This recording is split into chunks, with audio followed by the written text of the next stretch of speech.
I am sitting here with your District Action Committee chairperson, Mark Hensley. He's been wearing a lot of hats lately, doing a lot of work behind the scenes.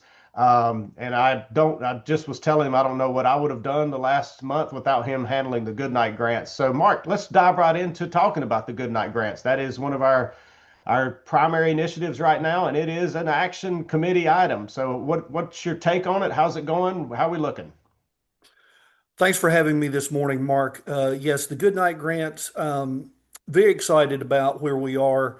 I do want to remind folks that we're coming up on the deadline, August 31st. We have about 25 clubs that have submitted grant applications. So we're at about $12,500. I mentioned the dollar amount because we do not have an unlimited funding budget, if you will. And so want to encourage those clubs that are planning to submit an application to do that as soon as possible. Um, really excited with all of the varied nonprofits that we're supporting across the district. Mark, when you sent this out originally, you listed five or six just as examples, a bed in the book, sleep in heaven, excuse me, sleep in heavenly peace, for examples. Green Nest is another organization that I was not familiar with. It's kind of similar to a Bed in the Book and Sleep in Heavenly Peace, but it's a different organization. Just yesterday, we received two grant applications for to support the Salvation Army Angel Tree, and those are obviously kids in need and supporting them at the holidays. So just a wide variety of opportunities to really do good stuff with children facing insecurity in District 7690. Yeah, I love the fact that we're flooding the district with, 12 to $15,000 to help kids, and some of it's lasting. It's lasting impact. They're going to have a bed to sleep on that they've been sleeping on the floor or a table, and it excites me so much. Mark, I think one of the positive things about this is many of the clubs are already working with these nonprofits from previous opportunities. But for some of our clubs, this is the first opportunity to work with this specific nonprofit. And I'm extremely confident that once the $600 grant is used, the club's going to put their own funding in to continue supporting kids through that nonprofit. 100%. And that's what we're here for. I mean, we're not here to hold money. We're here to help. We're a service organization. What else? What's some other high points of the District Action Committee that you're seeing going forward? Want to follow up on last week's, what I think everyone would agree was an extremely successful membership summit. I have the opportunity and privilege to lead something new called the Club Assistance Team, or CAT. Rotary and our acronyms are always flourishing.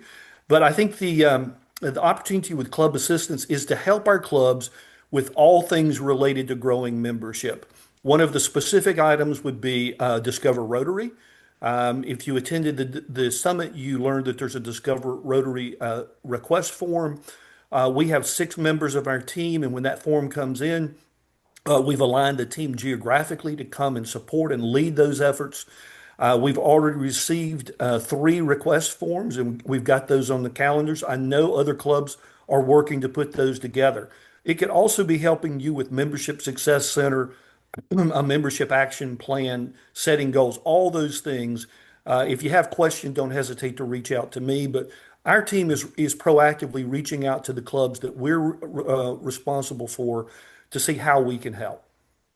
Yeah, and we'll be putting there's a link tree. If you don't know what a link tree is, it's basically just a website that lists all the different ways you can go in and request certain membership forms and data. And one of those is to request a Discover Rotary to come to your and I'll make sure I put that to your club, and I'll make sure I put that in the ZoomLetter and the weekly game plan. So anything else you want to add, man? I appreciate everything you're doing, but what else? We got a minute or so left. We can. Yeah, let me actually talk about district action for a moment. First of all, anything we do that's service is action. When I get to speak to clubs about district action, basically I'm saying district action is service. That's service above self. That's what we focus on. We have a district-wide opportunity in late October with Pigstock coming up on October 25th.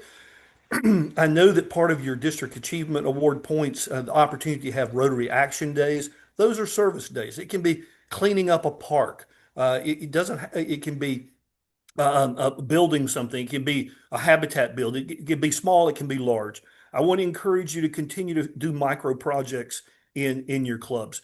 A lot of our clubs have members that aren't able to get out and participate in a Saturday event or Saturday action. So if you can do a micro project, the entire club gets to be involved. So let's focus on micro projects. It's a great thing to do in your club meeting. They're quick, they're easy to put together, but you can have an impact in your community. And it's a great bonding experience for club members just to get together and do stuff in micro projects. So, all right, man, I appreciate your time this morning, and we'll see you next month. Sounds great. Thank you, Mark.